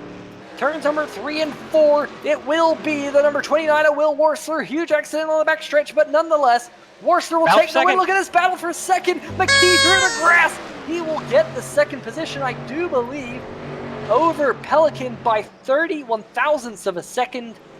What a crazy finish here to round out a pretty smooth race until right there at the end. You see all the smoke from that last lap accident. Jason Stewart worked his way back up to 4th position there at the end. Alan Young finished 5th. He restarted 10th on that last restart. Absolute chaos here to finish this race, but nonetheless, Will Worcester kept that number 29 machine clean all race long, had a few hiccups along the road, but was in the right place at the right time to get the W here tonight, getting yet another victory on the Truck Series season, and a great run for Jimmy McKee to come home 2nd. And Alexander Pelican making his Truck Series kind of return, finishing 3rd. So that's pretty awesome to see, as that number 29 is going to burn them down here on the front stretch. That's his 3rd win of the season, 2nd in a row, as we said, winner last week at Chicagoland. So I think he's going to be pretty happy about that one. And Peter, that was a pretty wild race at the end. It started pretty tame. It was your typical Kentucky race, a lot of good racing throughout the pack. Got kind of strung out, but as soon as that caution came out, pretty much all hell broke loose. And we we saw pretty much all the key players except for Will Wursler have some trouble, and he was the one able to capitalize on it, doing burnouts in turn number 2, so he's going to be pretty happy about getting the win there. Yeah, I better be careful. Jim Foose might try and fire me as a commentator because I spoke too soon about that green truck. Fortunately, getting involved in that last lap accident, coming home with a 16th place finish. I know that's not what Jim wanted to see. I'm going to go back and see if I can see what happened there on that last lap. That contact in turn number 2 was absolutely crazy. I think it started with the number 17 getting loose, like you said, Cameron. And once that number 17 got loose, it just kind of clogged up the entire racetrack and a couple of other trucks getting involved. Maybe we can see if we can grab a replay of it here on 3Wide TV. Might take a little bit to go back and get that replay reel sorted. But nonetheless, wow, what a finish. Oh, there you go. That's the kind of the back end of it. Troy Haight involved. Let's see if we can go back just a little bit and focus on that number 17. Here you go. You see he gets a little bit loose right there. Not quite sure if there was any help from the number 28 machine, but that track got closed up quite quickly. Ooh, number 11, Tyler Seville, one of those Slyce Pizza Bar Toyota Camrys out there. It looks like he just got loose unless there was a little bit of netcode involved. But once he got sideways, there was no place for Troy Haight to go, and just got into the back of that machine. They were 3 or 4 wide at that moment in time. Ooh, look at the number 6 there, just squeaking through. Number 6 of Jared Haggerty. You'll be happy that he was able to sneak through it. Comes home with a 7th place finish. Yeah, and Richard Stallings, we know he took 2 tires on the stop.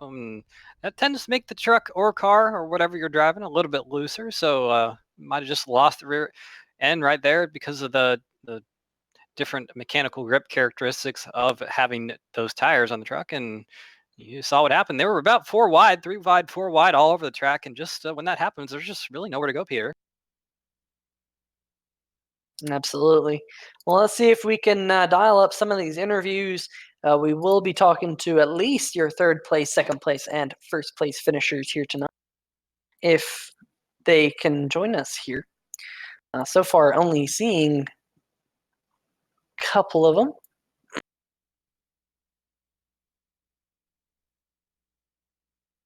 Let's see if we can get Jimmy McKee up here in the number 31 machine. I think we're going to talk to Jimmy first. Cameron, take it away. Yeah, I got him right here. Jimmy McKee, you got a copy? Yep. All right, man. Well, that was a pretty wild finish for you. Sliding through the grass, just barely nipped the 44 at the line by just a few 1,000ths of a second. Not able to get the win tonight, but a pretty good run nonetheless. Started 10th, finishing 2nd. Just kind of take us through the race in your own eyes. How did it go from start to finish?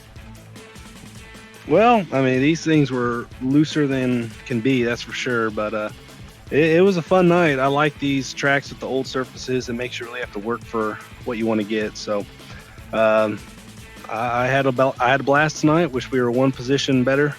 But, I mean, I'll take it. I mean, it's better than our 3rd place finishes we've had lately. Absolutely. And, one thing I want to ask, we saw a lot of trouble out of turn 2 tonight. That seemed to be the calamity corner. Did that ever really be a problem for you? Did you feel like a little bit loose out of that corner, or was it just, just like turn? Nah, I mean, when me and Will were racing earlier in the race, before all the cautions hit, you could tell he and I were really having to feather it off of 2. He about lost it, and I passed him one time, and then a few laps later, I about lost it, and then he got back around me. So, but it was a tricky corner for sure. But if you feathered the pedal enough, you were able to keep some. All right, man. Well, best finish of the Truck Series season for you in 2nd. Also bring your last few finishes of 3rd, like you said. But in 2 weeks, we go to the big, wide Pocono Speedway. How are you looking forward to that one?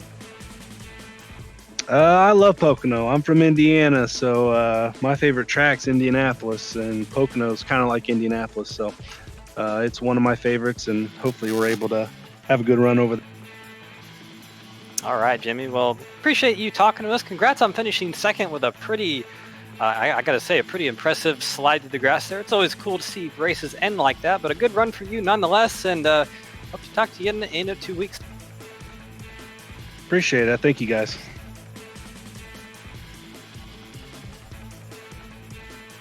All right, that was your second place finisher, Jimmy McKee, and I think we're going to talk with our fifth place finisher, Alan Young, and I think Peter Short has actually caught. Yeah, I'm scrambling down here to talk to the number 24 of Alan Young. Pretty topsy-turvy night for that number 24 machine. Got up there into the top 5 early on in the race, slid back just a little bit, but there with those cautions, they went your way. Alan, you were able to get back to the top 5. Tell us about your night. That was huge at the end. I felt pretty good. Just had to keep the truck underneath me, and I kind of made a bad decision off 4 and kind of tried to get into the gas too hard. Ended up spinning myself down pit road and had a 50-second penalty. Ended up 24th at one point, 2 laps down. Just praying for a caution, and luckily it went my way this time, and I ended up 5th. So I will take it and run. Yeah, it was an impressive comeback. I know when I saw you serving that penalty, I thought that your race was done, especially because it had such a green flag feel to it. But like you said, you got those cautions, worked your way up through the field. It looked like it wasn't too difficult to pass out there tonight, because it looked like there was 2 distinct lines that were working pretty well with one another. Tell us about your experience passing a lot of trucks, because we all know you had to pass quite a few to get back up into the top 5 there at the end. Yeah, it was treacherous on the bottom, but you could make it work on a restart. Probably was your best bet. Definitely in 3 and 4. 1 and 2, I felt like the top was better, but it was all where you kind of caught them and where you had to run. You had to try to make it work and hope it stuck. If it didn't, you were kind of going to go backward. Nonetheless, Kentucky put on a fantastic show for us tonight, because, yeah, like you said, it looked like it was passable, which is great to see whenever you come to a track. You want it to be raceable like that. But the next race we go to is Pocono. And, of course, Pocono, very different track, the Tricky Triangle. What are your thoughts about Pocono? Should be interesting. I think there's going to be a lot of passing, a lot of drafting, probably a lot of blocking on restarts. Just going to keep the nose clean and just kind of get going back on our momentum. We kind of lost our momentum there a couple weeks, so we just kind of going to get back in the thick of things, and hopefully Pocono will be good to me. Now, one thing I do want to ask about Pocono, and I don't know if you've done this yet, and if you haven't, that's okay. But of course, we have this new truck package. They run a lot lower RPM. Have you raced Pocono yet with the new package? And do you think that this new package will lead to more shifting? I have not raced it yet. I will probably jump into some official races this week if there are any and try it out. But there might be a lot more shifting than we're used to. But I guess we'll have to find out and see. All right, well, we'll find out once you go to Pocono Raceway, which will be pretty interesting to see. But any shout-outs that you'd like to give before we let you go, Alan? Yeah, I just want to say thanks to LA Sim Sports, Lee, Ed, John. If it wasn't for them guys, I wouldn't be doing this. Young Guns Creation for making the truck looks good, and then just everyone else who comes out and watches. All right, Alan. Well, congratulations on your finish here tonight, racing all the way back up into the top 5 and getting that added to your top 5 tally on the season. And we'll see you at Pocono. Thank you, and we will see you guys hopefully again here next week. Absolutely. All right, ladies and gentlemen, that is Alan Young finishing in the 5th place tonight after rallying back from 2 laps down. And I believe Cameron Rich has caught up with driver of the number 42 machine, Jim Foose. Yeah, I got him right here. Jim, you got a copy? Yeah, how are you guys? Oh, pretty good. We saw you make that gutsy call there at the end, staying out when everybody else came to pit road, and it looked like it was going to work there for a moment, and then it didn't. Caught up in a wreck there on the last lap, but kind of just take us through your night. We know how you are about green trucks, and we were talking about, hey, maybe green trucks aren't as bad luck as we thought, and then, we saw you get involved in a wreck there, unfortunately. So kind of just take us through your night. How did it go for you? Yeah, green trucks. I don't know, but I don't know if it's bad luck, good luck, what it is. But the story behind our truck is that it's the Menards app. So even if you don't have a Menards physical store near you, you can log on with your Menards app, available in the App Store and Google Play Store, and actually shop at Menards online, and then it comes to your door just like any other package, and it's really cool. But so that's why we went green for the week. And Menards, their main color is green with their stores and all their branding. But we just kind of had a normal night. We were right around the back of the top 10 and right in the first part of the teens, right about probably 12th or 13th average the whole race. I mean, it was just a pretty normal night. The truck was a handful. The guys did a great job early on of kind of hanging on and keeping the cautions from flying. But it really, for us, this was a track that we put a lot of testing time in to try to figure out the quirks of it, because it was so loose and because we were having so many handling issues in our test.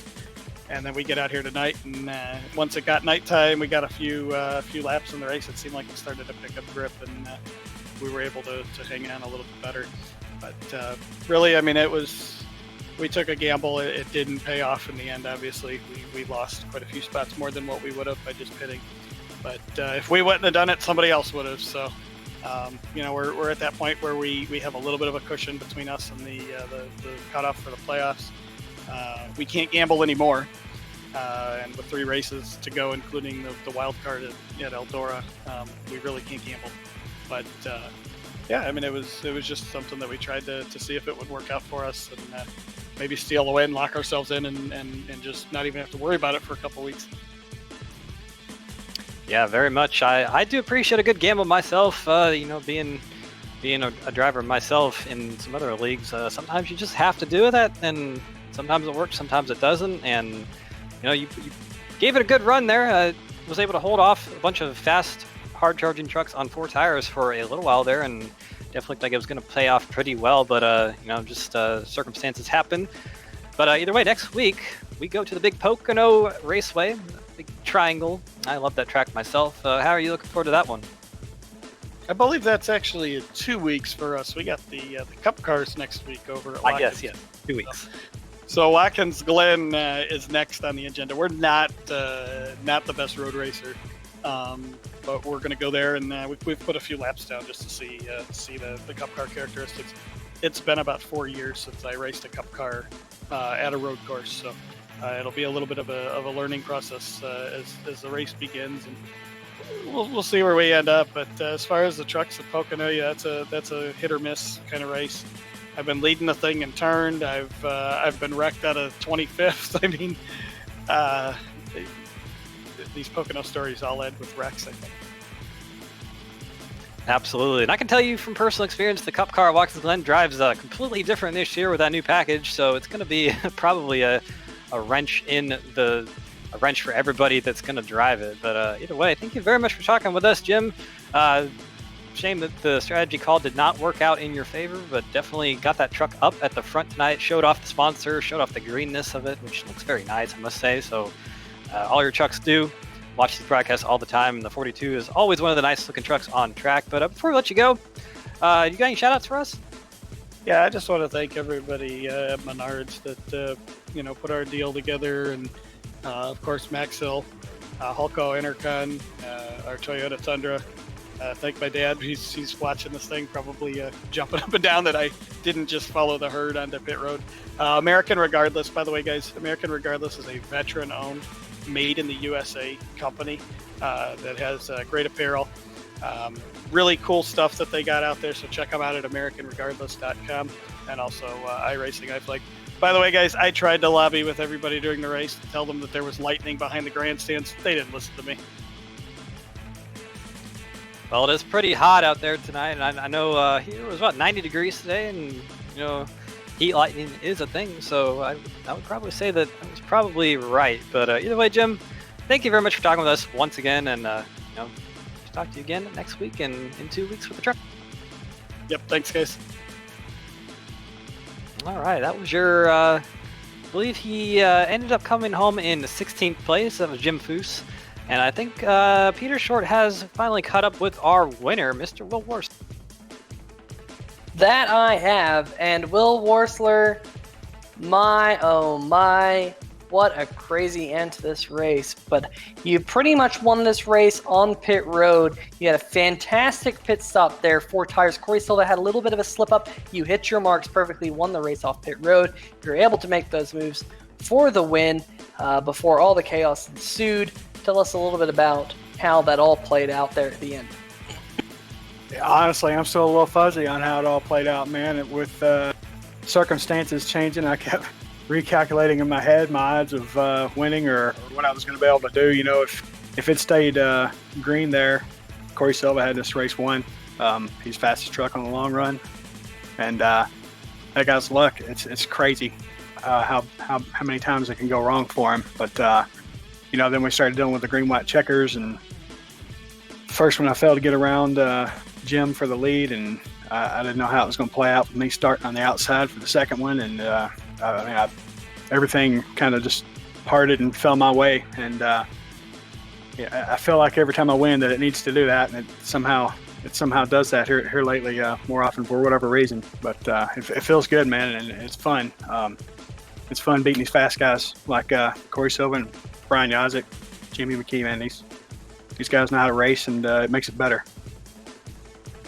Absolutely, and I do have good news for you, and I have bad news for you. Good news is you went back-to-back getting the win at Chicagoland and Kentucky. The bad news, of course, tonight isn't a triple threat race anymore, so you're not going to get anything extra.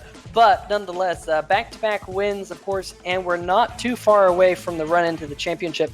So tell us what this level of momentum gives you going into the championship hunt. Well, I mean, I don't know anything about momentum, but I feel like over the last month or so, I've definitely gotten my feel for racing trucks, which I hadn't done in a long time before this season, and the grip points and the changes that iRacing has made with their builds and stuff. And I feel like I'm finally getting my feet underneath me, and I feel like I'm going to be able to compete pretty much wherever we're at. But, you know, I mean, when you start talking road courses, that's not really my forte, so we'll just have to see. Yeah, Jim just alluded to the fact that next week we got the Cup Series, the SMS Cup Series, and it is at the Glen. And then in 2 weeks' time, we got the same Maxwell Customs Truck Series at Pocono Raceway. Both of the next 2 races that we're at in the Premier Series, they're very tricky and different types of racetrack than most. Tell us what to expect of you at both the Glen and at Pocono.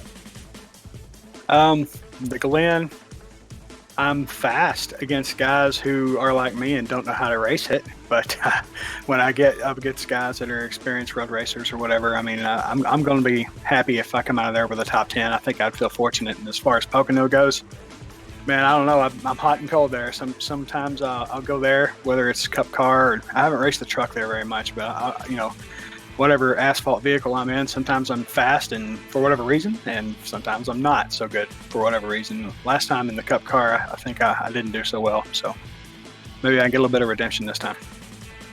Absolutely. Well, speaking of redemption, you brought up a point that I wanted to talk to you about, and that is the fact that earlier this year we had this race at Kentucky. We had the Cup Series race at Kentucky. You started on the pole but couldn't muster a good finish, finishing 15th.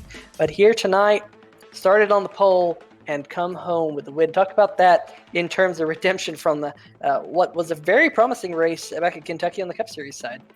Yeah, there's at least 3 races that happened in the first part of the season that I wish I had back to do over again. But, you know, it is what it is. But, yeah, I mean, it's nice to come back here and do good. I feel like that I'm good enough at Kentucky. I should challenge for the win, you know, in any given week. But, you know, there's also some fast guys. I want to give a shout out to some of the guys that wasn't here tonight. Jared Mogard, Devin Sarah, my teammate Evan Black, and there's, you know, those guys make it difficult each and every week. They're always in the top 5, and you know, then you throw in like this week somebody like Brian Yazik. You know that he's going to have long run speed. He's going to be fast. Period. And it's really fun racing with some of these guys. They definitely make you work for it and makes winning races better because you know who you beat. Absolutely, and a great show to boot. Well, before we let you go, you got some shout-outs for us? Yeah, man, I want to give a shout out to my wife. She came in here and gave me a fist bump as soon as the race ended, and she's always talking me up and giving me support every week. Watches my races every week, and one of my buddies, Craig Stykes, watches every week. And give a shout out to Corey Silva. He had this race a couple of different ways, and his luck kept changing, and for the worse every time circumstances would change. And I don't know how many times that guy how many different ways he can lose a race, but he's working on finding out, I guess. Well, he will get a victory sooner or later. But give a shout out to my teammates in Primetime Racing, man. They're great group of guys, and Jim Foose and Sam Maxwell and all the league sponsors. Absolutely. Well, we'll see you next week when we hit the lefts and rights of the Glen, and in 2 weeks at Pocono. But until then, best of luck, bud. Yeah, thank you guys. Shout out to you guys too, by the way. Good job, 3Y. All right. Thanks, Will. We'll see you next week at the Glen. I'm looking forward to it. I'm a road course racer myself. Love road courses, and it should be a good show. Right. All right. Well, Cameron, I think that just about wraps it up for us, except for the race results. Like we've just been mentioning, Will Worsler, driver in the 29 machine, won the race by just about a quarter of a second over 31 of Jimmy McKee. Great run for him. Alexander Pelican, we didn't get to talk to him, but his return to the Truck Series, really a great return in that number 44 machine, only 3/10 off of the race win, getting that third position. Jason Stewart rallied back to finish in the fourth position. Alan Young, we talked to him. He also rallied back from 2 laps down to finish in the fifth spot. Sam Maxwell, that number 98 machine, had a good amount of speed, cracked the top 5 a couple times there in the middle to late part of the race, but slid back to the 6th position there right at the end. Jared Haggerty comes home 7th. Tim Knott, he's another one of those drivers who had an up-down night, rallied back to finish 8th. Josh Walker 9th. Edward Bray rounds out your top 10. Heartbreak story of the night. Corey Silva, probably the fastest truck here on the long run, according to everyone, finishing in the 11th position. Had some trouble there at the end. Richard Fletcher as well. 2 tires on that last pit stop, as well as Brian Yazek. He was up at the front all night. Troy Haight, he was involved in the wreck as well, coming home 14th. Tyler Seville, we saw him up further in the front, having some trouble as well. Jim Foose, we talked to him, coming home in 16th. After that gutsy move to stay out on the last pit stop did not work well for him. Alex Giese, another driver involved in that last wreck. This is pretty much all the drivers that were involved in the wreck here in 17th place. Richard Stallings coming in 18th. Mitch Brown in 19th, and Jack Wells in 20th. Yeah, Mitch Brown, I think he also had one of those pit road penalties, but unfortunately for him, unable to get that lucky dog, finishing 2 laps down. 21st position, Chris Titus. 22nd, Doug Mullins. Steve Buhala finished in 23rd. We saw him flipping down the backstretch there with not too many laps to go. Nick Hurling finishes in 24th. Chris Lane and Jackson Van Volkenberg round out your 26 truck field. Well, Cameron, it was an interesting night. Kept us on the edge of our seats all the way to the end here in the Bluegrass State here at Kentucky Speedway. But that will just about do it for us here. Want to give a few shout outs. Want to thank Sim TV for these awesome cameras each and every week. Want to give a thanks to Thomas Morris for these great graphics that we're able to show here on the broadcast. They're always improving. Hopefully we get to see a few more improvements here over the next few months towards the end of the season. But we'll have to see if Thomas can work on that for us, whatever. He's fantastic work that he does. But nonetheless, also want to give a shout out to Carlos Acosta. He's the one manning these cameras each and every week. And Cameron Rich for joining us in the booth here tonight. As always, Cameron, great to have a Cameron Rich cameo. Of course, you and I will be back broadcasting tomorrow night here on 3Y TV for the Simpossible B Car Series. Should be a lot of fun. But until then, I bid each and every one of you a great night here from the Kentucky Speedway.